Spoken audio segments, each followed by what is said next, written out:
Boa tarde, tudo bem, pessoal?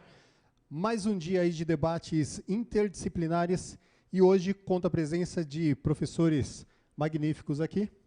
Do meu lado está o Carlos Dal, de História, Daniel Lopes, de Biologia, e Geografia, Marcelo Rocha, né?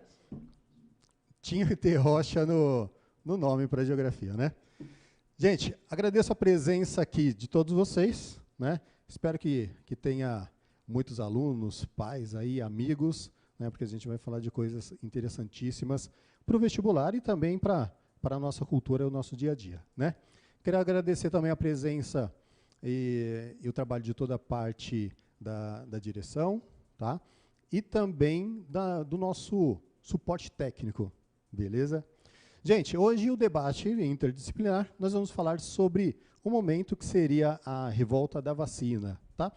E depois a gente vai vincular com temas que são mais atuais, como a Antivac, né? O movimento anti-vacina, tá? Então, para iniciar, vou pedir a palavra aí do nosso professor Carlos Dal, de História. Boa tarde, caríssimos. Tudo bem? Vamos lá? Vamos conversar então um pouquinho hoje sobre esse tema do movimento anti-vacina, um pouquinho da questão aqui das revoltas da vacina na história, né? Bom, vacinação sempre foi um tema polêmico, gente. Se você pegar na história, o tema da vacina sempre lidou com coisas muito complicadas, como saúde, a questão da individualidade, da escolha individual, a questão do uso do corpo. Então sempre foi uma questão que deu muito debate, deu muita briga. Você pegar no século XIX, já quando apareceu as primeiras campanhas de imunização em massa, já tinha movimentos anti-vacina que tinham ligação com religião, mas também tinham ligação com medos mesmo, do tipo o controle do governo, com medo da interferência no teu cotidiano, nas tuas escolhas individuais. Aqui no Brasil, a mais famosa foi a Revolta da Vacina, lá de 1904. Tá? A Revolta da Vacina de 1904 é o movimento anti-vacina mais famoso da história brasileira. Esse nome, História da Vacina, na verdade, Revolta da Vacina, na verdade, é um nome que eu sempre falo para o meu pessoal aqui, é um nome injusto, porque a vacina foi o estopim para a revolta, mas a revolta teve outras causas sociais muito maiores, no qual a vacinação era só um dos problemas. Como hoje em dia, né? Você pegar a questão do movimento anti-vac hoje, ele tem muito mais ligação com outros temas políticos, econômicos, sociais, culturais, do que um medo da vacina em si. Porque a vacina conquistou as pessoas hoje em dia. As pessoas acreditam na vacina, usam a vacina. O movimento anti-vac tem outras razões. Da mesma forma, a revolta da vacina de 1904. Ela tem muito mais a ver com as questões sociais da época do que um medo da vacina em si. O medo da vacina existia, mas ele era muito mais um detalhe em algo mais amplo. Qual que era a grande questão? A grande questão era a questão social e política. Em 1904, você tem uma tentativa de reforma do Rio de Janeiro. Uma reurbanização no Rio de Janeiro foi levada adiante pelo presidente da época, que era o Rodrigues Alves, e pelo prefeito da época, que era o Pereira Passos. A ideia deles era modernizar o Rio de Janeiro, que era a capital do Brasil na época, e tornar o Rio de Janeiro mais sanitário, mais limpo, mais organizado. Essa era a motivação explícita, uma questão de higienização urbana. Havia também uma questão social, que era qual? Se livrar dos pobres que estavam morando no centro. O centro do Rio ele era tomado por moradias populares, em especial cortiços. Vocês leram um livro aí, O Cortiço, que mostra bem a realidade dessas moradias. Que eram moradias insalubres, que eram moradias de trabalhadores que queriam ficar próximos das regiões onde eles trabalhavam. A ideia da prefeitura e do governo federal era se livrar disso para deixar a cidade mais bonita e mais moderna e mais civilizada, europeizada no padrão de visão deles. E aí você vai ter a derrubada dos cortiços e a expulsão da população pobre do centro do Rio, que vai dar origem, inclusive, ao processo de favelização do Rio de Janeiro. A ocupação dos morros do Rio está ligada a essa derrubada dos cortiços, que é o famoso bota abaixo. Nesse processo aí, se tinha também a questão da imunização, de se imunizar as pessoas para eliminar epidemias e tornar a cidade mais sanitária, mais moderna. E é aí que entra a revolta da vacina. Ela é muito mais uma revolta contra a ação do Estado, que era visto como autoritário e impopular, do que uma revolta contra a vacina em si. A revolta da vacina existiu, havia o medo da vacinação também, mas a grande questão para eles é uma questão contra a interferência do Estado na sua individualidade.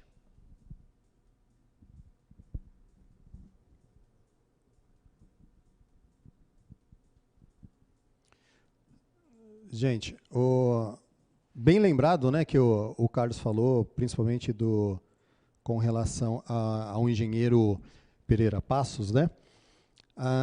Quando ele pediu e reestruturou toda a urbanização do Rio de Janeiro, na verdade, ele queria abrir mais as ruas, né, para poder passar mais tanques. A gente pode lembrar da situação política da época, né?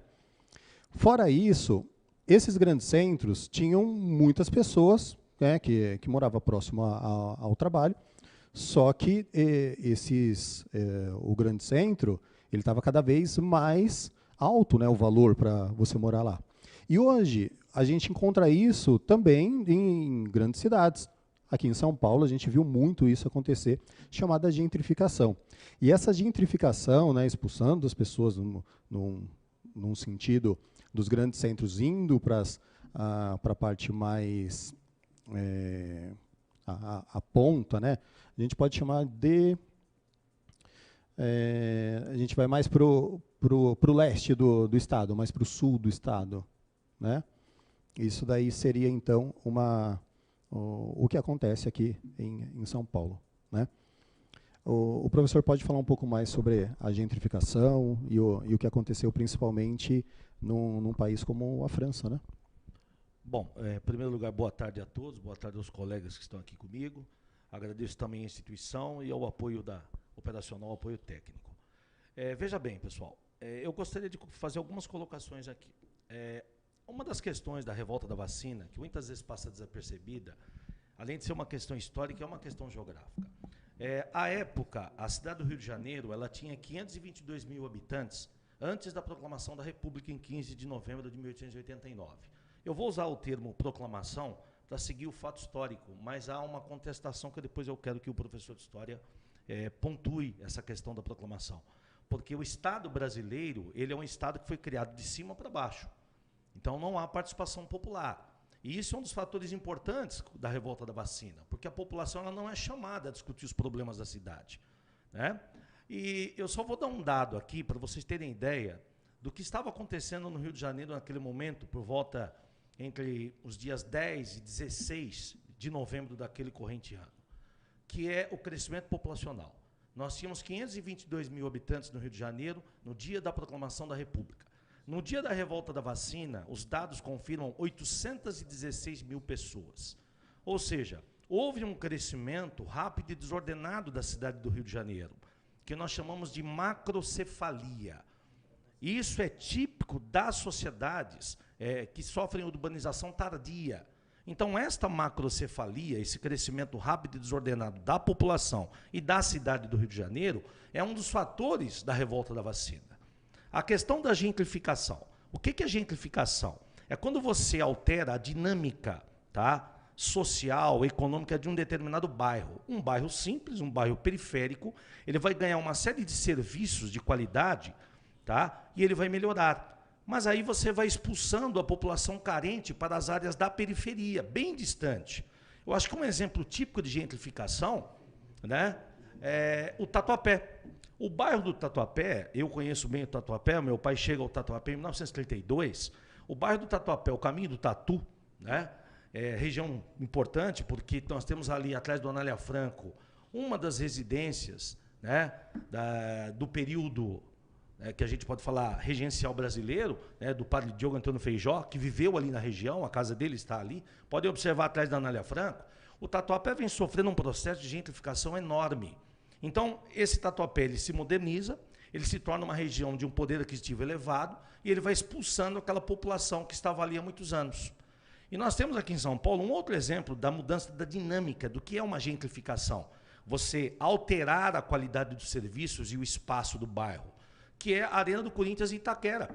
A Arena do Corinthians em Itaquera, ela veio para supervalorizar aquele extremo da cidade. O aluguel, tá, meses antes da Copa do Mundo no Brasil, ele triplicou. E lentamente o bairro de Itaquera tem feito uma expulsão da população carente. Então, por que eu estou dizendo isso, gente? Porque revoltas semelhantes ao que aconteceu no Rio de Janeiro ocorrem todos os dias da periferia das grandes cidades brasileiras. Vamos dar um outro exemplo. É o caso da Cracolândia. O caso da Cracolândia é típico da tentativa de um processo de gentrificação pelo poder público. E é típico da ausência de diálogo com a comunidade. Então, esses fatores é que vão levar e vão colaborar com os fatores históricos, que o professor colocou muito bem, para a revolta da vacina. E aí nós temos os fatores sanitários, que agora eu passo a bola para o professor de biologia, né? Professor Daniel, por favor. Boa tarde a todos.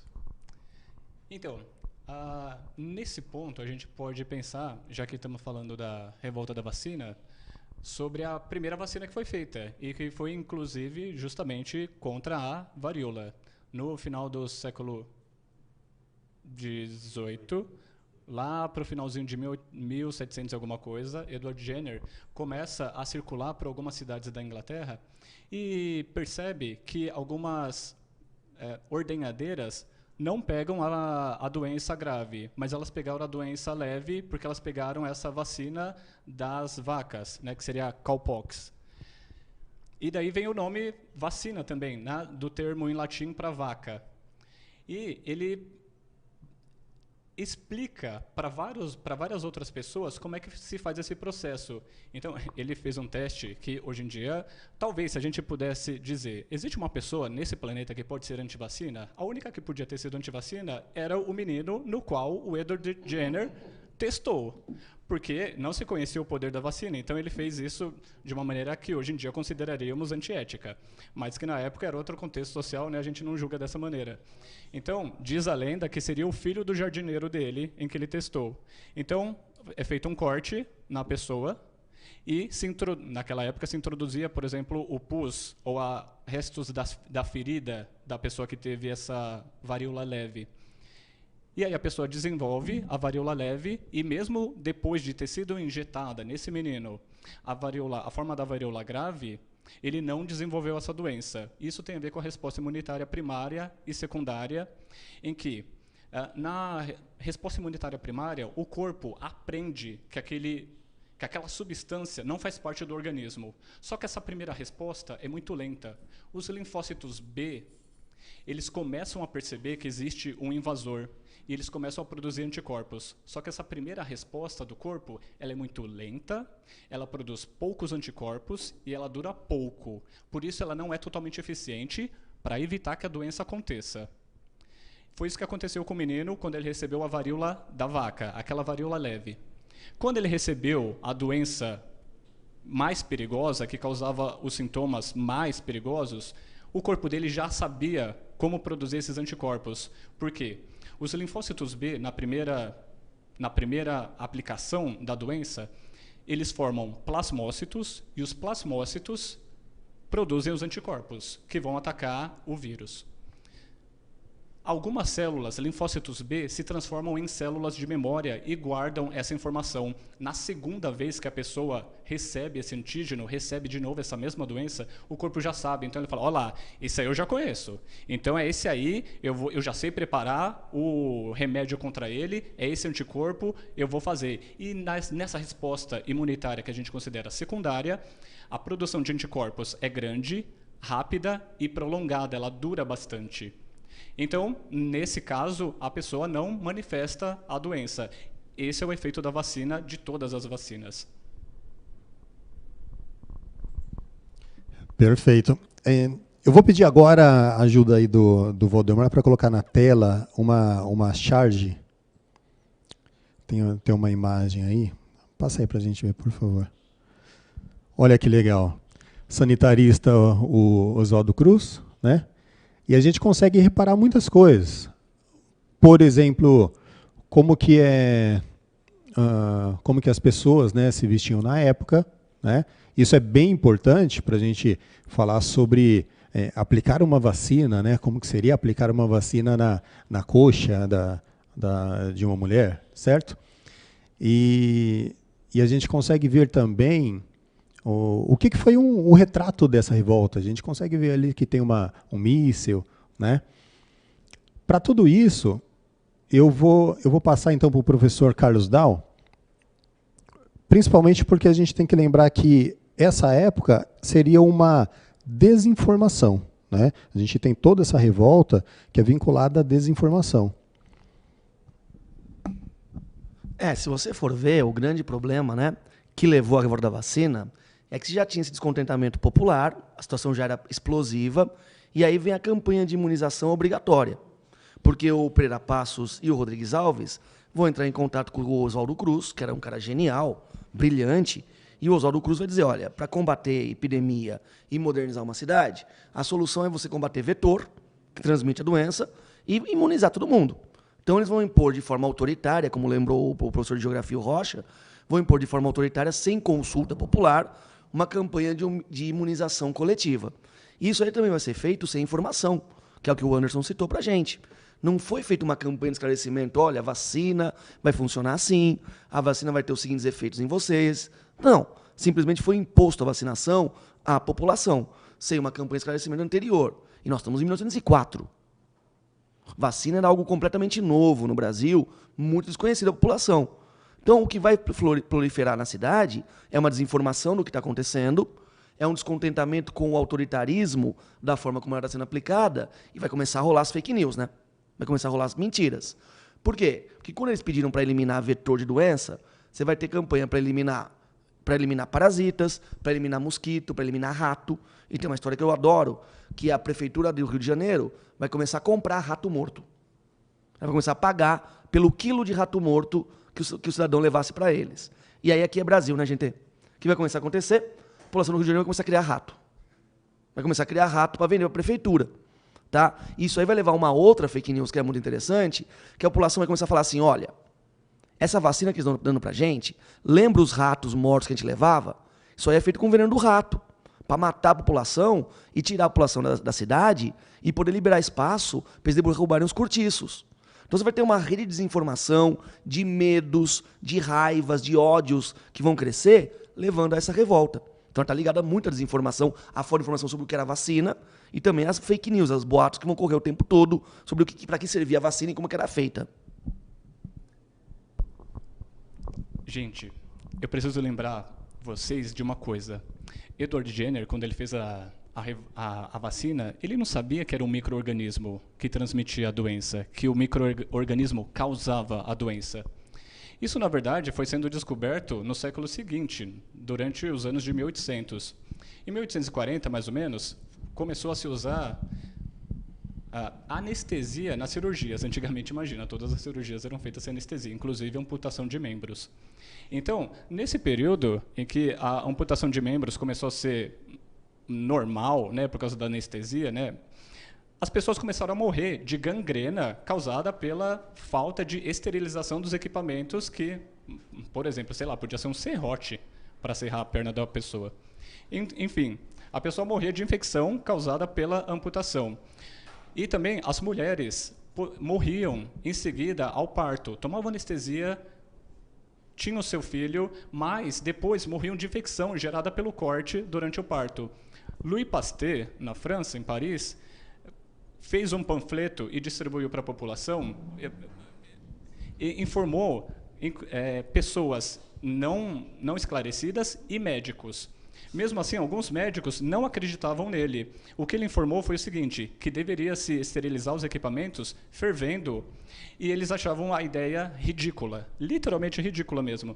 Se vocês virem alguns filmes ou animações sobre a vida de Louis Pasteur, vocês vão ver os médicos debochando da cara de Louis Pasteur, dizendo, você está maluco? É impossível que um micro-organismo que ninguém consegue ver, que consiga matar um ser humano, que tem 1,80 m de altura, você está maluco? E ele era debochado completamente, né? Debochavam dele assim o tempo inteiro.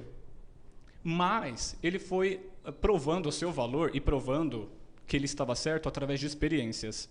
Então, Louis Pasteur, ele tinha um compromisso com a ciência e com a sociedade. E não importa o que acontecia, não importa o que as pessoas falavam dele, ele continuou com o seu trabalho.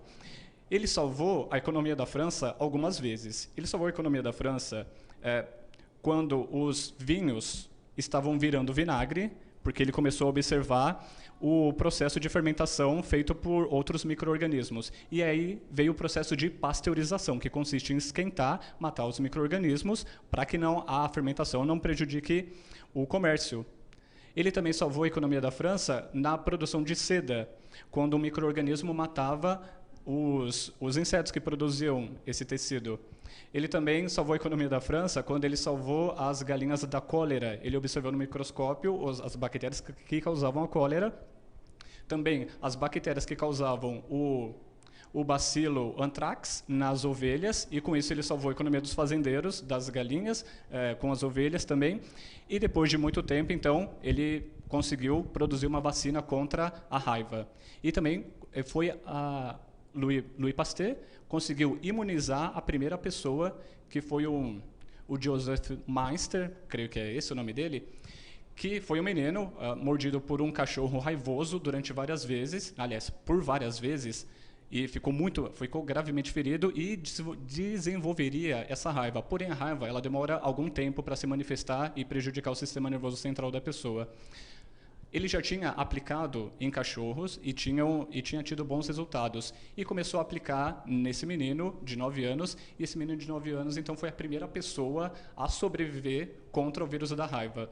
Também um grupo de camponeses russos foi atacado por lobos, e o Louis Pasteur também salvou a vida deles.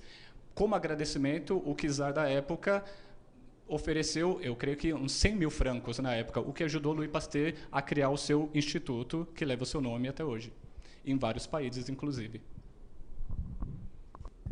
Bom, eu queria fazer 2 colocações. Uma é o papel do Oswaldo Cruz. O Oswaldo Cruz, grande sanitarista, junto com o Emílio Ribas em São Paulo, nós temos que ressaltar também, ele passou 2 anos e meio no Instituto Pasteur. E ele vem da França já com conhecimento, né, fantástico. Edward Jenner dá nome a uma das salas de pesquisa de Oxford. Pouca gente fala, né? Uma das coisas que me chamou a atenção na revolta da vacina é uma postura do sociólogo francês Gustave Le Bon, que diz que aquela multidão, sem posição homofóbica, porque eu estou analisando uma época, é muito importante contextualizar a palavra na sua época, era como se fosse uma mulher louca, desvairada. E o Le Bon fala, olha, nós temos que tomar uma medida, porque todo lugar que a multidão se concentrar e fizer uma revolta dessa, então, baseada no que o professor de História estava comentando comigo, no Haussmann, em Paris, o prefeito de Paris, ele busca a ideia de transferência de capital, que já vinha com José Bonifácio. Ideia que só vai se consolidar com Juscelino Kubitschek na Constituição de Brasília entre 56 e 61. Né? Mas é o Jânio Quadros que chega em Brasília, que na verdade governa. Como não dava para mudar a capital, né? Então tomam-se medidas, o prefeito Pereira Passos começa a fazer um processo de urbanização nas vias do Rio de Janeiro, como você bem colocou, tá? Mas isso não é explicado à população. Então a população está vendo uma nova cidade e não está compreendendo o que está acontecendo. E isso ocorre onde hoje? Eu acho que a questão das ciências ela é importante por isso, é olhar para o passado e entender o presente. Isso hoje ocorre na Barra da Tijuca, no Rio de Janeiro. A Barra da Tijuca ela sofreu um processo de gentrificação. Isso ocorre no Tatuapé. E aí a periferia pergunta, mas, poxa, por que vai até ali e não chega até o meu bairro? E aí nós colocamos o papel do Estado brasileiro. O Estado brasileiro ele tem medo do povo. Esse conceito é o conceito de demofobia. Ele acha que as multidões não têm competência para administrar o poder público, não podem participar do processo político. E nós estamos numa semana de eleição municipal. E os destinos da sua cidade, você não vive no Brasil, você não vive no estado de São Paulo, você vive no município. E é muito importante a eleição do domingo, por quê? Porque você está decidindo aquilo que vai acontecer no seu bairro, na sua rua, na sua comunidade. É justamente para evitar esse descalabro de lixo jogado nas ruas, né? De doenças como hanseníase, tifo, né? Febre amarela, dengue, que já assolava o Rio de Janeiro, que nós vamos ter que discutir a sociedade e a cidade que nós vivemos. Eu acho que aí Oswaldo Cruz foi fantástico. Aí o próprio presidente Rodrigues Alves tem que ser ressaltado. E eu queria perguntar ao professor de História o papel dos florianistas e monarquistas no processo político que envolve a revolta da vacina. Porque o professor bem colocou, não é apenas uma questão sanitária, é uma questão também política, que envolvia uma disputa pelo poder. Nós estamos no começo da República, nós estamos na República das Oligarquias. Então, por favor, eu passo a palavra ao professor Carlos, por gentileza. É importante lembrar que nós estamos falando de uma época, né, em que a população ela não era eleitora. Ela não era eleitora. Se você pegar nessa época, a eleição não envolvia a população. A população era excluída da população. Embora o voto fosse considerado universal, analfabeto não votava. Analfabeto não votava, praça, pequeno militar não votava, padre não votava, mulher não votava. A população eleitora da República Velha não dava 5% da população. Então eles se veem excluídos de qualquer voz política, a não ser a revolta. A revolta acaba sendo justamente o meio de expressão deles. Com relação às disputas políticas, nós estamos no começo da República, né? Comecinho da República, você tinha justamente esse medo, que tá até em Canudos, que eu já falei com vocês, questão de você ter um temor da volta da monarquia, um temor da volta, porque a monarquia era popular, né? No Rio de Janeiro a monarquia era popular, a República não era. A República é elitista, a República é a que é de cima para baixo. Então, sim, tem toda uma questão que está ligada à questão eleitoral, à exclusão da população de ter voz política, que também está ligada à vacina, né? E soma-se tudo. Soma-se a exclusão política, com o autoritarismo da reurbanização no Rio de Janeiro, com o medo da interferência do governo sobre a saúde, os boatos que rolavam e tudo mais. Tudo está rolando para levar essa revolta da vacina, que hoje em dia faz muito sentido. Você pegar o movimento anti-vac atual, ele tem muito de um movimento anticientífico, mas também tem uma questão ideológica muito forte por trás dele. Tá? Não é meramente um medo da vacina ou um medo da ciência. Você pegar, a questão ideológica está por trás disso também. Há toda uma justificativa ideológica para você temer a vacina. Se você pegar aí estudos que são feitos, eles mostram que toda a campanha de terror à vacina que apareceu em qualquer época tinha 3 elementos. Primeiro elemento, você tinha uma minimização da doença. Ah, a varíola, na campanha contra a varíola tinha muito isso. A varíola não é tão fatal assim. A varíola é uma doença que dá uma febrinha, é uma gripezinha e depois você melhora. Havia uma minimização da doença. Um segundo elemento é justamente desvalorizar o remédio. Dizer, a vacina não vale nada. Não vai te resolver nada, você vai continuar ficando doente, não vai ter nenhum benefício para você. E o terceiro elemento em toda a revolta da vacina é a questão de colocar a vacina como parte de uma conspiração maior. É dizer, olha, a vacina está ligada, na revolta da vacina no Rio de Janeiro, a matar a população para desocupar as casas. Na questão da varíola na Europa, a vacina estava ligada a você imunizar a população para poder mandar ela para a guerra. Sempre tem uma conspiração maior que está ligada com a vacina. São os 3 elementos de todo o movimento anti-vac em todas as épocas. Essa minimização da doença, essa desconfiança da eficiência do remédio, e o terceiro, que é ligar uma conspiração maior. Você pegar o movimento anti-vac hoje, na questão, por exemplo, de esperar a Covid hoje, é exatamente isso que você vê. Minimizando a doença, dizendo que a vacina não vai funcionar, ou dizendo que a vacina está ligada a uma exploração maior, a uma conspiração qualquer maior. É assim no mundo inteiro. Isso aí são padrões históricos que se repetem. Tanto no século XIX, quanto no começo do século XX, quanto hoje em dia. É a mesma questão sempre que aparece. São muitas relações feitas, né, que a gente pode fazer com relação à revolta da vacina. E, aliás, uma revolta, como toda revolta, né, vai gerar conflito, com certeza essa gerou. E tivemos mortos, feridos, e também muitos brasileiros que foram deportados. Né? Agora, deportados para onde? Em 1903, o Brasil, né, em conflito ali com a Bolívia, um ano depois, o Acre ele foi integrado como um território federativo, né, território federativo do Brasil. Né? E anos depois, se não me engano, em 1962, ele veio, alguns critérios para ser Estado, né, ele veio a compor como um Estado do Brasil. Certo? Gostaria de pedir ao professor de Geografia para a gente falar um pouquinho sobre essa transição para o Acre. O que tinha lá no Acre, né? A gente pode falar sobre o lápis, a borracha, ok?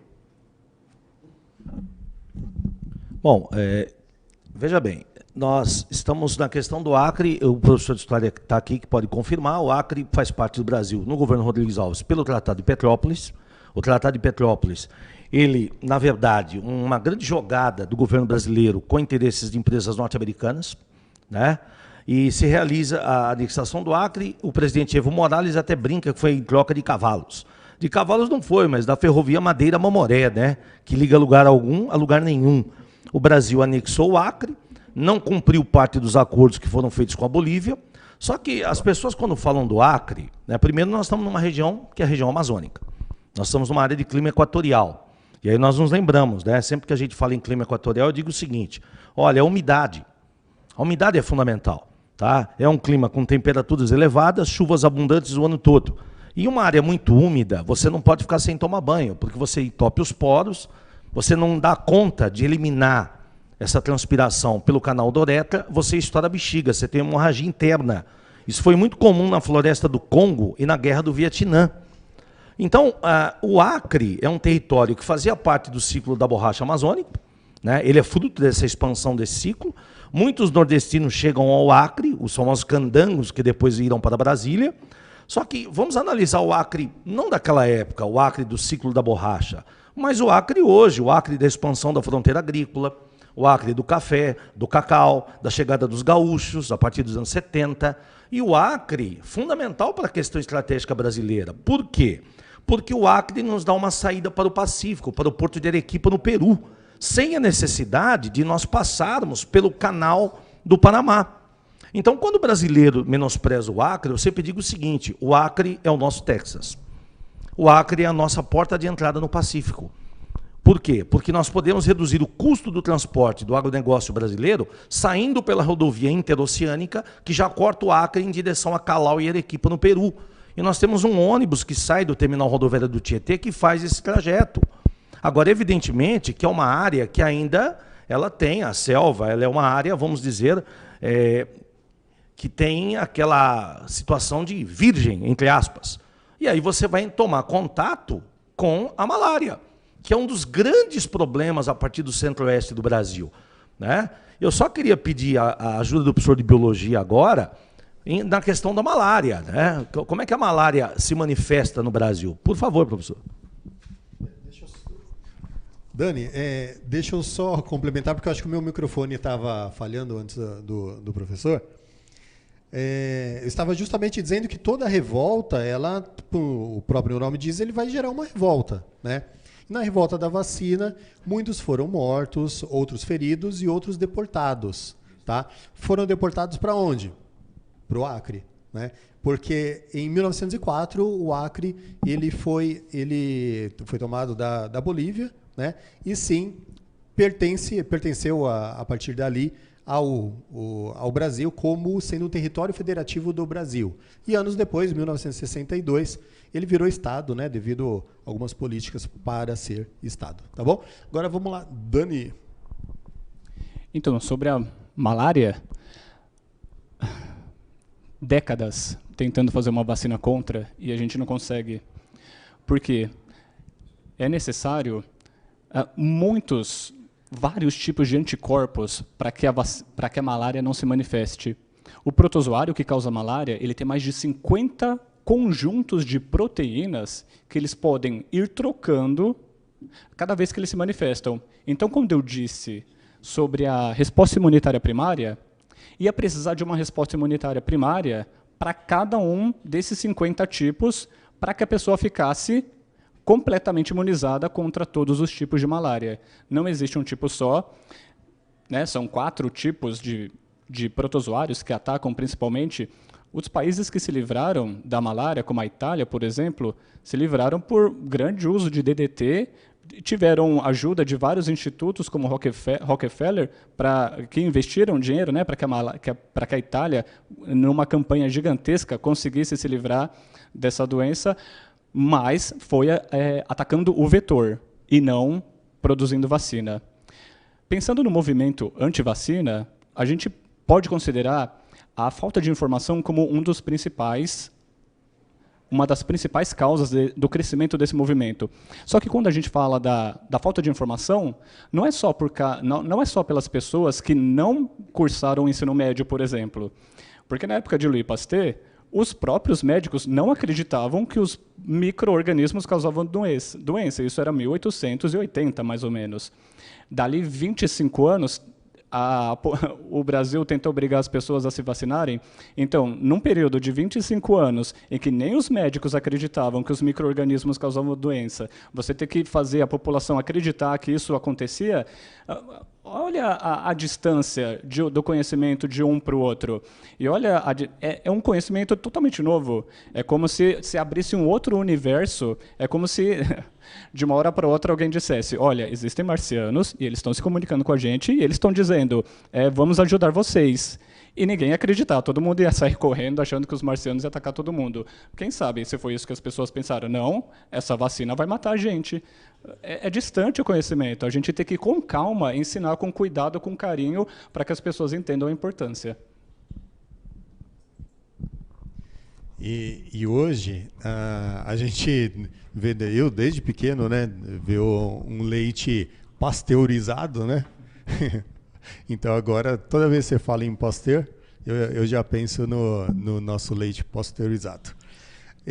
Gente, quando a gente fala em revolta da vacina, é um termo relativamente com algumas décadas, né? Agora, quando a gente fala movimento anti-vacina, aí já é mais atual. E a gente pode entrar numa outra discussão. Vamos levantar essa bola aí, Carlos?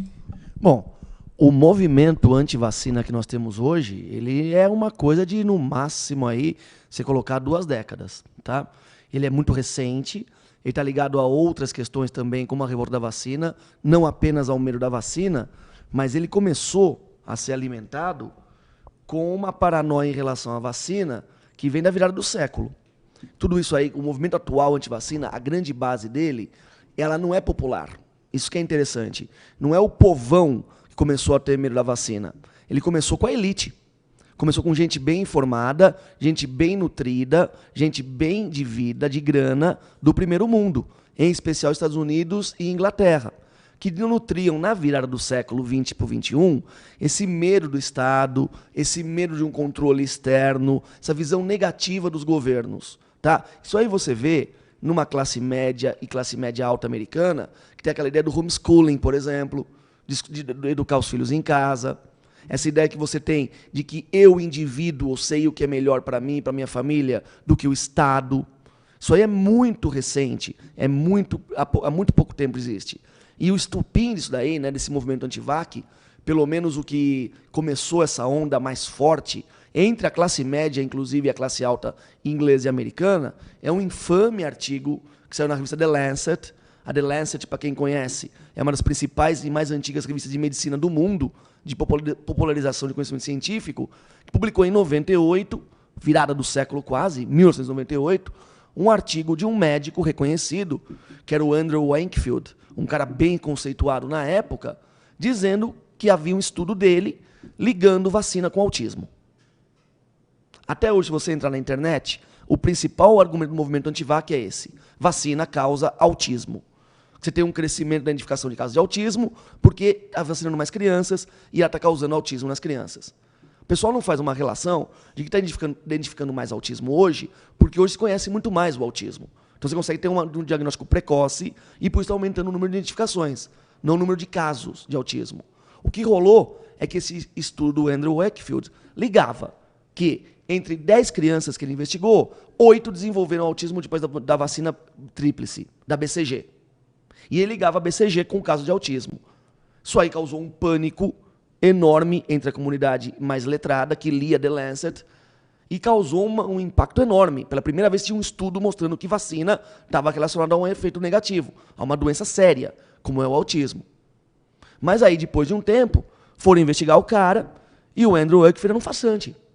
O cara era ligado com vários advogados que estavam movendo processos para tirar dinheiro de laboratórios em nome de famílias que tinham crianças autistas. E ele também falsificou o estudo dele. Resultado, a The Lancet publicou pela primeira vez na sua história, em séculos, um artigo se desculpando, um artigo se retratando. Esse cara perdeu a licença médica, ele foi preso, tá? Ele cumpriu prisão, hoje em dia não pode mais medicar, não pode mais publicar nada. Isso aí foi totalmente desmentido. Mas internet nunca morre informação, né? Esse é o lado ruim da internet. O que entra lá nunca desaparece. Então, vez por outra, tem gente, por outros motivos, requentando essa questão de que a vacina está ligada com autismo, de que a vacina é usada pode causar doenças, e etc, etc. Então, é um movimento recente.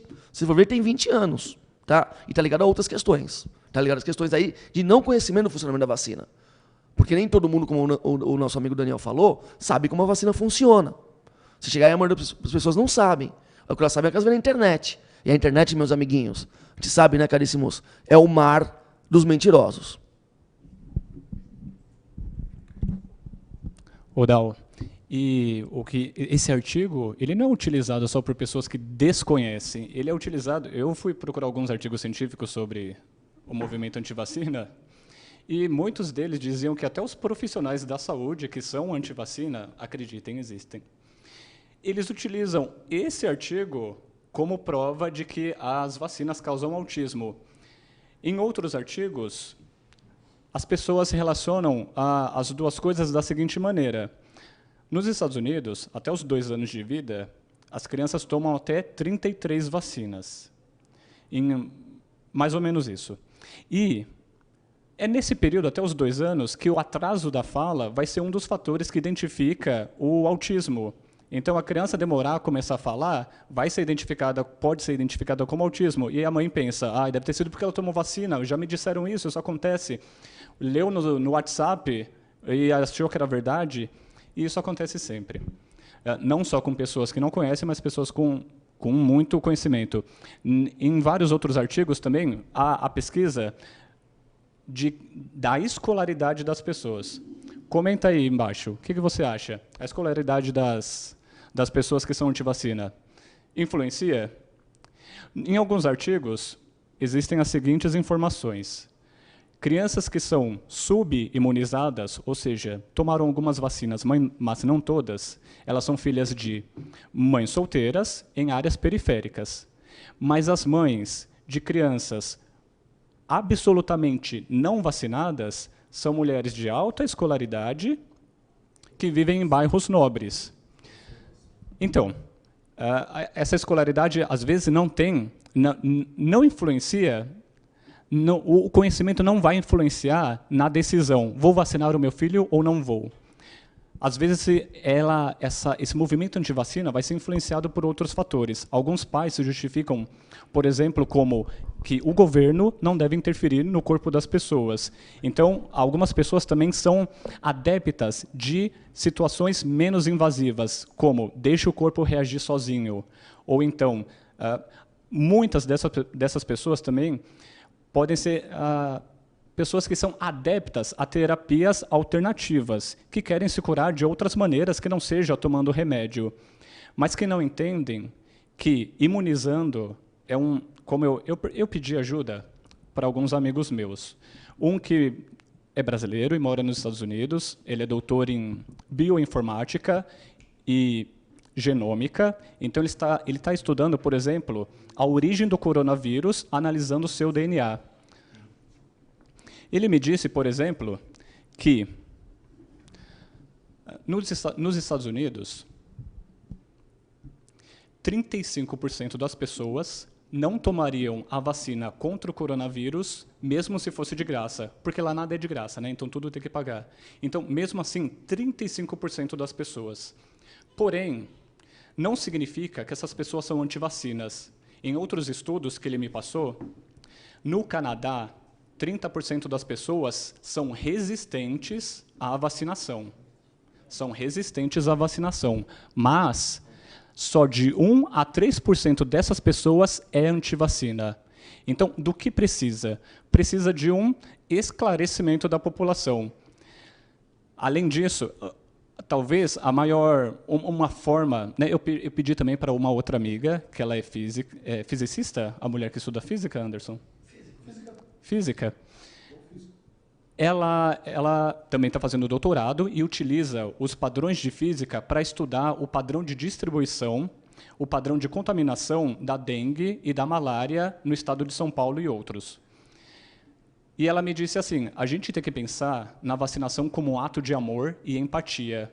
Porque quando você se vacina, não é só você que você está protegendo, você protege os outros ao seu redor, causando a imunidade de rebanho. Então, se tem uma pessoa que, por algum motivo ou outro, ela não pode tomar vacina por ser alérgica a um dos componentes, por exemplo, essa pessoa não vai ser imunizada e ela é a que corre mais risco. Mas se todas as pessoas em volta dela estão vacinadas e não pegam a doença, então essa pessoa está protegida. Então, uma das formas da gente apelar para o bom senso das pessoas que são antivacina é pela empatia e pelo amor. Você não se sente responsável pela vida do outro? Se você não se vacinar, você corre o risco de se contaminar, e se contaminando, você contamina uma pessoa que não pode, que tem a imunidade mais deficiente, e ela não é o suficiente para ela.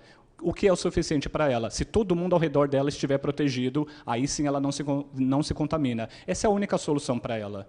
Então, essa responsabilidade é social, não é individual. E é por esse motivo que a justiça, às vezes, interfere na individualidade das pessoas. Porque quando a manifestação individual interfere na liberdade, na saúde e na própria vida do outro, a justiça tem que interferir para proteger os cidadãos. Perfeito. Se a gente continuar com esse termo, né, o movimento anti-vac, a gente consegue falar de diversos países aí que estão na luta contra a nova vacina, né, a vacina aí do coronavírus. A gente pode falar de Estados Unidos, de China, né, a Rússia. Com isso, surgem vários termos aí que a gente pode discutir já para a atualidade, né? E também fazer uma ligação com a corrida espacial, não é isso? Pode ser, Carlos? Uma ligação que a gente pode fazer, né, é que hoje você tem uma competição que também é uma competição científica. Assim como a corrida espacial, ela era uma corrida para ver qual nação estaria desenvolvendo mais rapidamente tecnologia de domínio do espaço, ou você tem uma corrida também entre países. Você pegar aí a China, você pegar a Rússia e os Estados Unidos, são os 3 grandes competidores, né? O que eu lembrei pro pessoal hoje, você pegar na corrida espacial, o primeiro objeto artificial lançado pelo homem foi um satélite soviético, que era o Sputnik. E se você pegar a vacina que foi lançada pela Rússia recentemente, teoricamente, a primeira vacina eficiente, a primeira vacina que realmente funciona com relação à Covid, que é a vacina russa, pelo menos eles afirmam que funciona, ninguém sabe direito dos efeitos colaterais que ela pode ter, ela chama Sputnik 5. Né? Então você está usando aí a memória da corrida espacial para mostrar os russos como estão à frente dessa corrida tecnológica pela vacina hoje, pela imunização hoje. Né? Então também envolve questões de domínio geopolítico. Envolve questões geopolíticas também a corrida pela vacina, assim como a corrida espacial envolvia questões geopolíticas além das questões tecnológicas e científicas.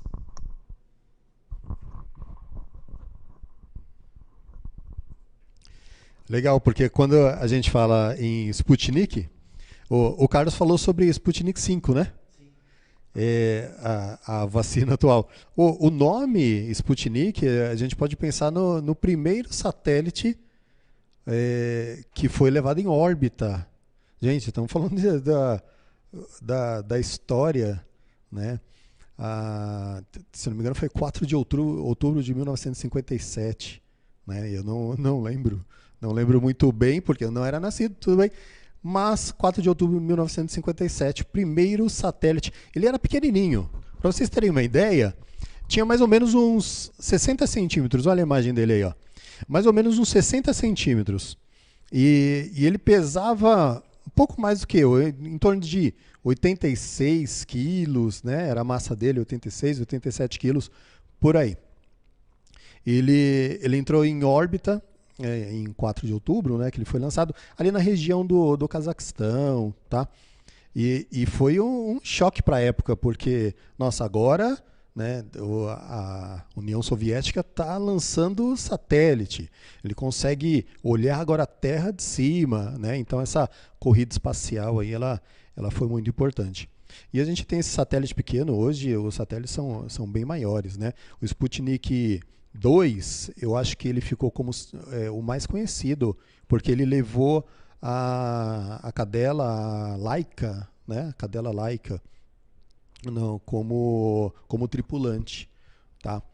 Eu acho que ficou 6 meses, né? 6 meses e depois controlava o batimento cardíaco dela, tudo, e viram que devido à temperatura e o susto, né, que o animal levou, não durou tanto tempo assim.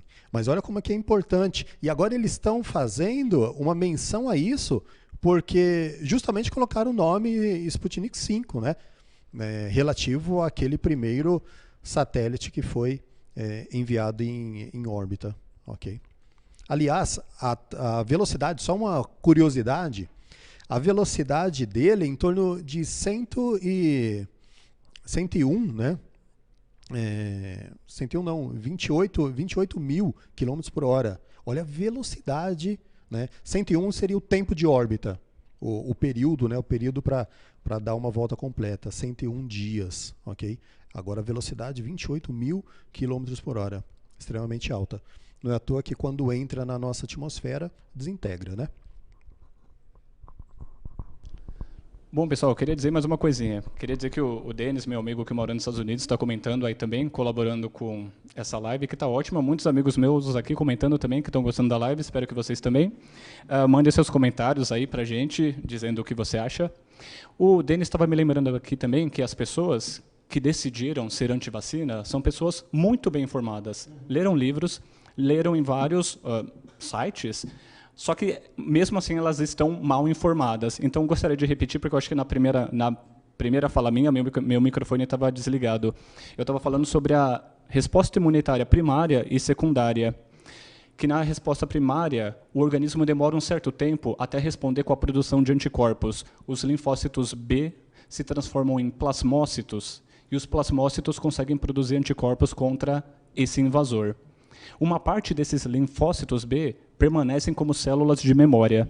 Da próxima vez que essa pessoa for invadida por esse novo invasor, por esse novo antígeno, como a gente diz, a produção de anticorpos por essas células de memória vai ser mais rápida, mais duradoura, prolongada e em maior quantidade de anticorpos. Isso inibe a manifestação da doença.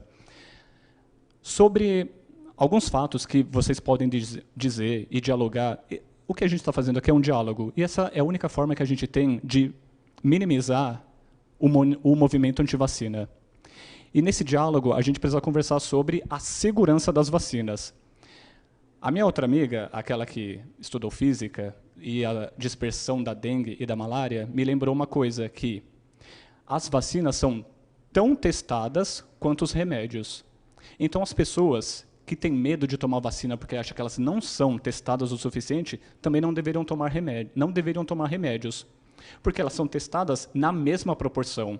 Existe a mesma regra, praticamente, de testes em pessoas e utilizando placebo. Quando os remédios são testados, se dá uma pílula que faz efeito e uma pílula que é farinha com açúcar. E aí a pessoa vai manifestar os sintomas, ou não, dependendo do seu processo psicológico, talvez. Na vacina acontece a mesma coisa. Uma vacina é placebo e a outra funciona de verdade. E, obtendo os resultados, se chega a uma conclusão muito verídica, que não depende da pessoa dizer se foi induzido pelo psicológico ou foi verdade. Então, são testes muito seguros. Se você hoje toma dipirona para dor, paracetamol para febre, você também deve tomar a vacina contra o coronavírus para evitar que essa doença continue se transmitindo. Não só contra essa, contra o sarampo, por exemplo. Em 2000, os Estados Unidos consideraram erradicado o sarampo. Em 2013, 2005, eles já tinham 180 casos, 115 casos. Em 2016, o Brasil foi considerado pela Associação Pan-Americana de Saúde de que o sarampo também estava erradicado no Brasil, 2016. Em 2018, a gente teve um surto de sarampo que contaminou 10 mil pessoas, 9 mil delas no Amazonas, e morreram 12 pessoas. Algumas dessas pessoas podem ter morrido por imunodepressão, porque não conseguiam se defender, o corpo não conseguia produzir imunidade suficiente contra a doença. Mas, se ao redor dessas pessoas todos estivessem vacinados, essas 12 pessoas que morreram poderiam não ter morrido. Então, relembro, é um compromisso social, é um compromisso com o coletivo de empatia e amor. Eu só queria fazer uma colocação, dentro do que o professor falou, que o movimento antivacina independe do grau de instrução de fato. Nós temos documentos, eu tenho um caso específico que eu posso até depois disponibilizar para vocês. Em 1888, no Canadá, o médico Alexander Ross, em Montreal, divulga um manifesto anti-vacina, e ele era médico. Né? Outro fato é, no Brasil mesmo, em 1808, a mesma população que promoveu a revolta da vacina, muitos deles, aí já durante a gestão do Afonso Pena, foram bater na porta do governo pedindo a vacina. Então, isso independe de grau de instrução. Quanto à politização da questão da vacina, isso também é histórico. Tem um caso bastante interessante, e aí eu acho que o grande problema, como os professores bem colocaram, é a falta de comunicação, de informação.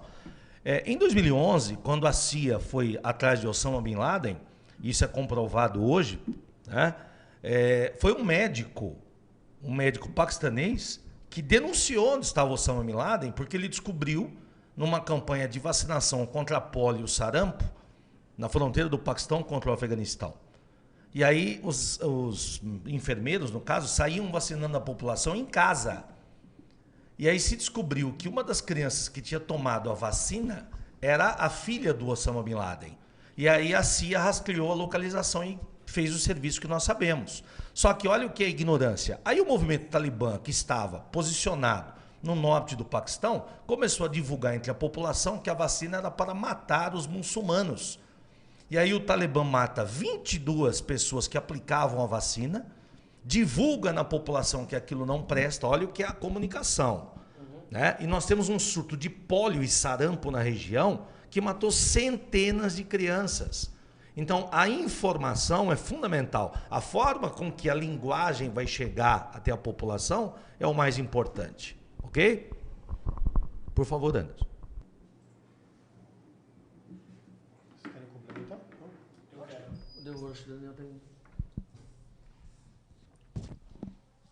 Outro argumento que a gente poderia usar com as pessoas que são anti-vacina é para elas ponderarem qual o mal que a vacina pode causar, qual o mal que o coronavírus pode causar. Pesando os dois, qual que a gente escolhe?